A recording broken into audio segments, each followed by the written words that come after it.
Miss Marvel episode 1 just came out. We're going to do our review and reaction right now. What is up, everybody? This is the Jersey Comic Crew. Hope you're having a fantastic day. Miss Marvel is the latest Marvel Disney Plus show to air, focusing on a young teenage girl. It's a lot of fun, Chris. Definitely a very different direction that we took compared to all the other TV shows and movies. Very similar to Spider-Man, but even more fun, if that makes sense. Yeah. Watching this first episode, to me, I love the direction. I love the art style, the music, the way it's edited is fantastic. It has this breath of young, fresh air into the Marvel Cinematic Universe that I think it desperately needed. It's filling out that hole of that young kid world, and I just can't wait for Miss Marvel to interact with Tom Holland, interact with Kate Bishop, and all these younger superheroes, and just kind of goof around, man. Yeah, it's a very fun vibe. I love the comic book connection. It's very comic book centric. It might be the most Marvel comic book thing since Into the Spider-Verse, right? We get kind of the word bubbles going on. We see the drawings all over the place. Jersey City, which is very familiar to Rob and I because we're from Jersey. And seeing not only that, but like the text messages between her and Bruno that are showing up. Oh, that was really great. Creatively. On the street and the signs. Fantastic. Whoever thought of that should get a raise. Marvel, give that person a raise. Give him a raise. And it was very creative. It was also very homage to like the creators of Miss Marvel. I thought it was very well done. I think Kamala is the happy version of Spider-Man. You alluded to this. She's the happy, like, not tragic, everyone is dying around me 24/7 Spider-Man, where there's a little bit of hope there. And she has her own problems to deal with. Very culturally different, very different in every aspect, but the same as the rest of us going through Nerd Haven High School, awkward. Whether you were a drum tapper with pencils or a doodler or whatever the hell else. Loved the characterizations of her surrounding supporting cast and family. I thought her dad stole the show. I thought I love the dad. And you mentioned her ethnicity and everything. I think the show did such a good job hitting that nail on the head, especially that area of Jersey City. And then going shopping. It was a quick thing. They didn't like hyper focus it and throw it on your face. It just was a natural part of her life. And they did it in such a good job. I'm so proud of Marvel for hitting that right on the head. And going back to like her high school days, like her head in the clouds. Because of that, like I was able to relate so much to this character because I am definitely, as you guys might imagine, my head's in the clouds 24/7. I'm daydreaming. I'm doing all this kind of stuff. And this whole time she's like, everybody's telling me to stop, be real, do this. And like, I don't have time. I don't want to get my whole life together. And she falls upon this bracelet, which we'll get to in a second. And then she's like, no, I'm going to be cosmic. Especially after that fight with her mother. She's like, are you going to choose to be real? Or are you just going to choose to be this cosmic head in the clouds person? And I'm screaming watching. It was like, be cosmic. Be who you want to be. Don't conform to other people because that's what they want to do. And she's like, that's what I'm going to do. Such a great message from this show. I didn't expect to love this show as much as I did. I'm so happy with it. Same. I thought it was a really fun time, and it's kind of like a breath of fresh air in the Marvel Cinematic Universe in its own way. I love the kind of conflict between cultural traditions, cultural ways, like how things have always been, and then you have this fully Americanized teenager who is completely different, and the parents don't understand, right? That's not a cultural thing. Parents don't understand ever. No. But I think that's something that is very core to what the series is going to be about. Hey, it's okay to be this and this, right? It's okay to have my own hobbies that you may not understand.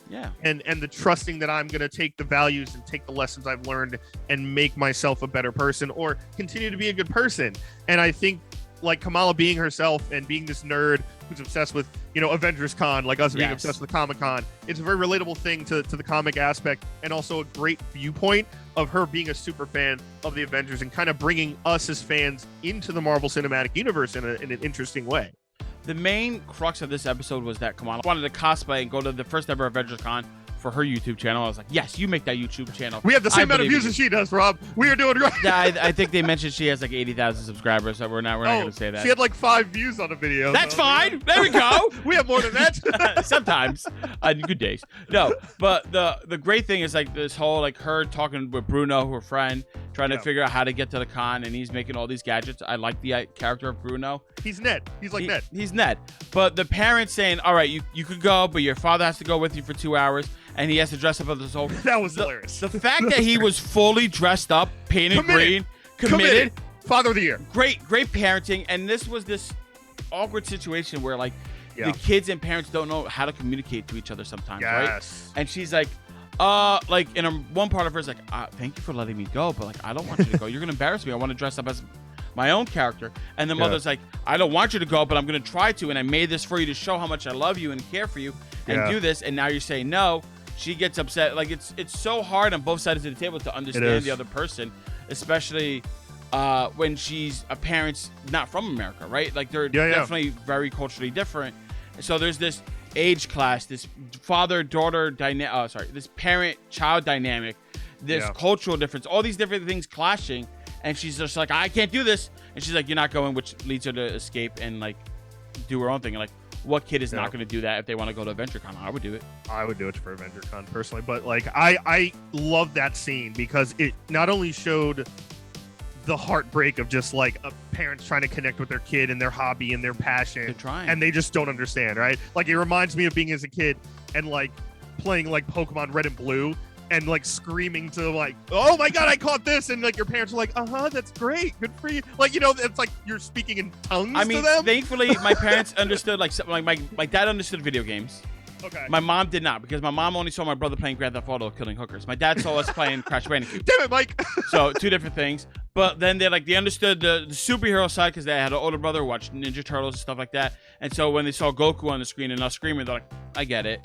Yeah. What they don't get, I think, is the stuff that I do now, like doing a show on YouTube and Twitch and everything. Oh, they have no idea. They don't get it, and like I have to try to like explain it to them and going to Comic-Cons and stuff. That like, I thought I understood you, and then I just lost you. That never changes, kids. It doesn't.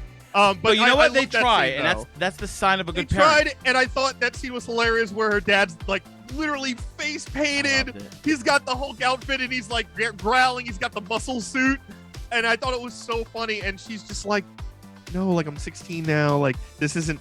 And again, they don't know all the planning she's put into building that costume, right? No. They don't know all the work that her and Bruno have done to build that costume, and to, you know, the work that cosplayers go to kind of get that perfection or what they see in their head into the costume. So they don't understand that, and they don't understand, like, they think it's a party, right? Like, you're gonna go and get drunk, and she's like, it's not like I'm doing cocaine, and that's like the worst thing she could. They're like, cocaine? That's all they focus on, and the brother's and like, that's all, of course. I love. By the way, Amir's beard, the brother's beard.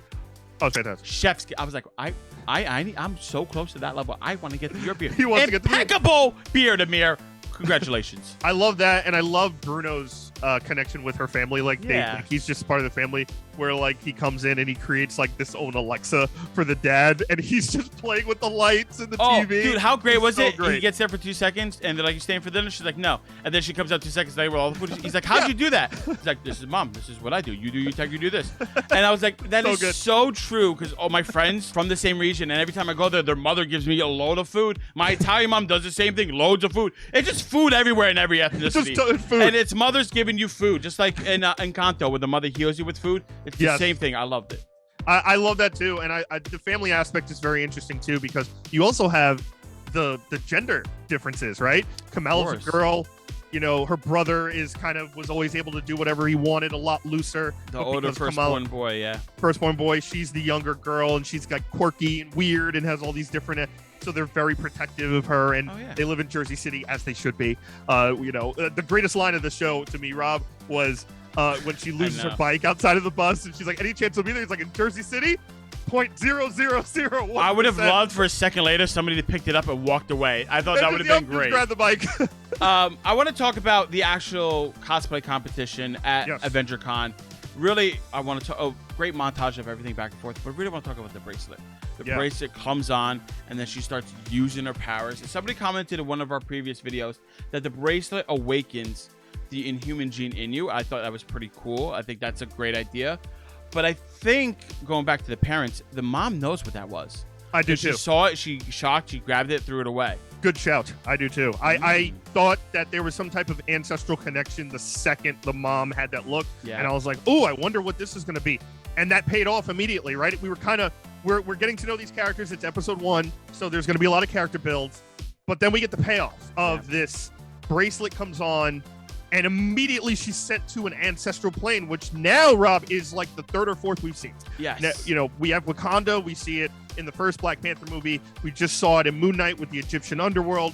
You could argue we saw it in Eternals with the kind of cosmic stuff. But going to her, she saw a lot of people, right? It seemed like Avatar: The Last Airbender. It did. Right? Like Wakanda with Black Panther, though, he saw like immediate like other predecessors of the Black Panther, and right? the plains of Africa, right? Different, but there's only a handful. When we saw her do it, we saw a lot of people do it, which leads me to believe maybe that's all the other Inhumans out there, and then she sees them all. They're all like one kind of tribe, and like in the past lives. That's cool. The reason I'm leaning towards that and not family, it's just the mass amount of numbers. Because if it's like all the parents and the parent generation, cousins, all that kind of stuff, it'd be a lot of people. But it looked almost like there was hundreds and thousands. Like a sea of just shadowed figures. Yes. It didn't look like there was like 20 or 30. I mean, it could be, and it could go all the way back to ancient time, and I'm wrong. But maybe I'm leaning towards it's all the different Inhumans and all the different lives. And the mother is also Inhuman and somehow blocked her from getting that power. I don't know. So, and this is just me thinking of based on what Rob just said. Yeah. Let me take that even a step further. Do it! What if it's not only that, but it's also multiversal? Because we saw Black Bolt in Doctor Strange. Again, she goes in there, purple. Everything's purple. Purple. Even though her power set is this blue energy. It had this purple, though. Close, but it had this purple hue in the ancestral plane. Is there a multiversal connection with this bracelet where, yes, it's the Inhumans. It senses other Inhumans possibly. It's connected to other maybe inhuman things like Black Bolt's tuning fork or something like that, and she is now kind of tapped into that multiversal cosmic energy that is seeping into this Marvel universe at a rapid rate. So like it's not a bad theory, don't get me wrong. I'm not fond of it because it's too many different things of Marvel putting it in the multiverse basket. And I feel like Marvel is kind of like diversifying their portfolio of different weird powers and different things that could happen. Yeah. And with the recent appearance of American Chavez, whose powers is multiversal, and now we have another person who connects to the multiverse, we're like, all right, it just becomes too much versus... Well, I'm not saying that she can go through the multiverse. No, I'm but saying still, the power the just connection taps into it. Yeah, I think it's just too much if it is, but it could be. It very well could be. It's not. Who knows? We don't have enough information to say one thing or the other. We do know that she's going to be grounded for life. Yeah, she's screwed there. But before we get to just like that ending scene where she which we kind of touched upon talking about like cosmic and all that, I wanted to talk about her actual powers that we saw. And obviously this wasn't the longest part of the episode, but this is a big hint to what we saw. And her powers have been very controversial from the trailers and fans. To me, Rob, it now seems like it's a mix of the comic book style and this new, for lack of better words, Green Lantern style, where she can create these kind of force fields, right? She was, the first time she activated it, shot out kind of like these platforms that we later see her to get back into the house she used for her foot to get up as a step. But we also saw her save Zoe, her very popular friend from high school that isn't really her friend, and saves her with kind of the embiggened arm. The hand embiggens and grabs her. So what did you think about what we saw based on her powers, and where do you kind of think this is going to evolve as she gets a little more control over it? I'm fine with the powers. I don't feel one way or the other really with the powers because it's just so little information. Yeah. Her embiggening the arm and then it disappearing and coming back to her, which is it makes sense. I like that. I kind of think it's going to be all visually very similar to her comic book powers and additional stuff. So like she can step and do things. The main reason, because it's almost like a liability. If you stretch your arm out, then somebody can hit it and cut it. Yeah. And I don't think we kind of want that with a kid hero, because if they hit it, either it's going to break or go through it because it's that magical property. I think we're going to have her cake and eat it too is the way they're going to go with her powers. And I'm fine with that. That's interesting. And just to play devil's advocate for a minute, you could almost argue that, okay, we saw the embiggened arm. Why not just do it that way? Right? Fair. Like, why almost spend more money and do the blue force fields and the energy field and not just have I'm thinking it's that stretch, cosmic, you know what I mean? Right? Like the whole head in the the cosmic angle that she's going with Captain Marvel. I think that's why. And then, like, they're kind of setting the seeds. Like the mother said to her, we mentioned it before, like, who are you going to be? The guidance counselor, which I love, he's a great character. Oh, he was great. He was like, look in the mirror, who are you going to be, right? And I think right now it's maybe personifying or showing as cosmic, right? But later at the end of it, she's like, I'm not Captain Marvel. I am Miss Marvel. I am Kamala Khan. And it's just going to go back to the old school. I can see that being the character arc for this, of her accepting who she is and what she wants to be and doing that.